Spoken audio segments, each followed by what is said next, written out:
Все идеи и планы, инициированные меценатом Микаилом Гуцериевым и главой Ингушетии Махмудом Али Калиматовым, уверенно воплощаются в жизнь. И эта площадка является очередным тому подтверждением. На пресс-конференции представители группы «Софмар» сообщают, что строительство Академии цифрового развития в Магасе близится к завершению, а набор участников на получение IT-профессии уже начинается. У жителей региона есть возможность подать заявку на бесплатное обучение в школу 21. Это школа программирования Сбера, где каждый желающий может получить востребованную IT-профессию. В ходе пресс-конференции председатель правительства Ингушетии отметил значимость реализации проекта в регионе. Школа 21 – это достаточно большой период от 18 до 60.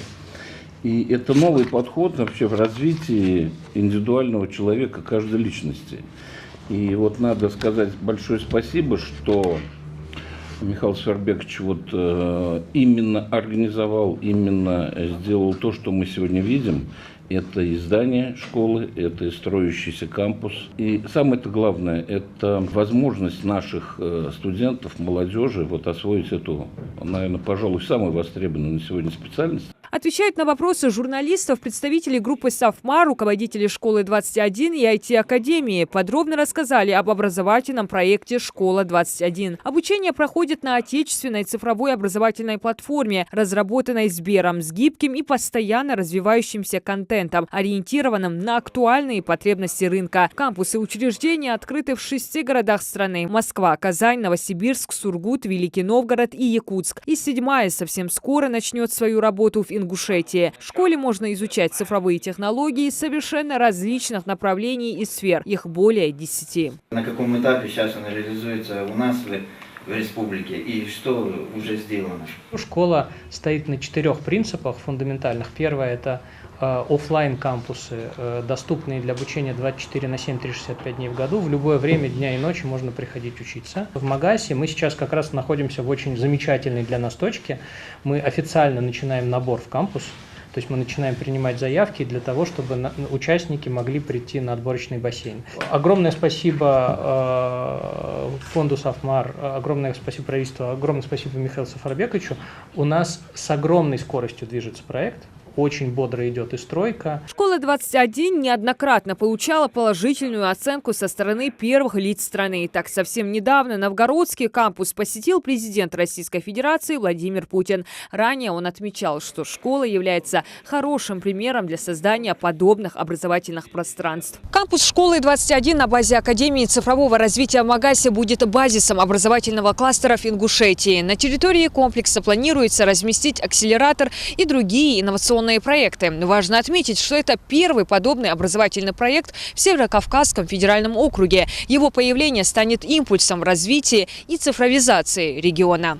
Кампус школы будет располагаться на 3 этажах здания IT-академии в Магасе. Всеми возможностями участники смогут пользоваться круглосуточно 365 дней в году. Собравшимся рассказали, как стать участником проекта и из каких этапов состоит поступление в школу.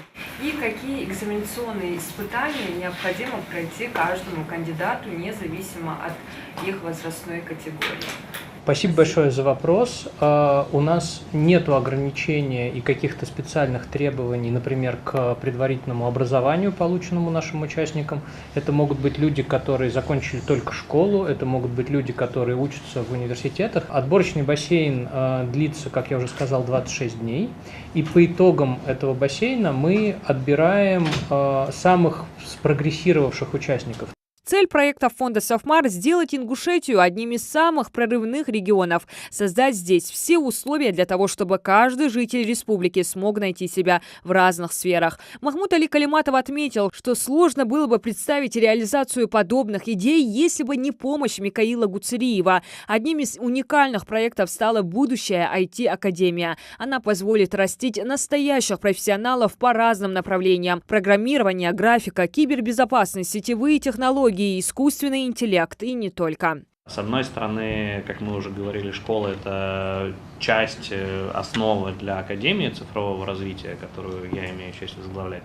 А с другой стороны, мы здесь стараемся внедрять наиболее современные решения, иногда в России, но точно на Кавказе. То есть, например, здесь будет большой современный мультимедийный комплекс, в который мы собираемся с коллегами из школы привлекать спикеров регулярно из разных частей Российской Федерации и даже в целом по миру из дружественных стран. В свою очередь, отвечая на вопросы журналистов, представитель группы «Сафмар» Билан Ужахов рассказал о стратегии развития Академии цифрового развития на ближайшую и долгосрочную перспективы. Помимо школы 21, группа «Сафмар» полностью за свои средства открывает не только школу 21, но еще и акселератор. Акселератор это некое учреждение, которое будет поддерживать местных и предпринимателей, и в том числе студентов, которые будут выпускаться из школы. То есть развилка студентов и обучающихся в школе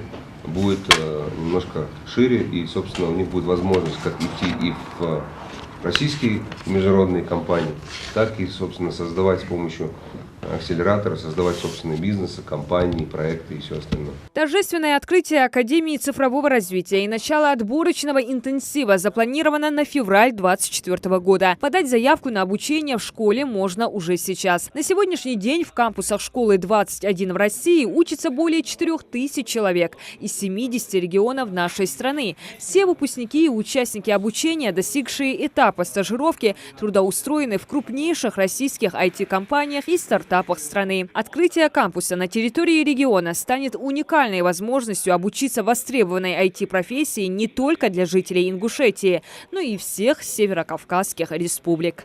Диана Дударова, Асхат Белакиев, Новости 24.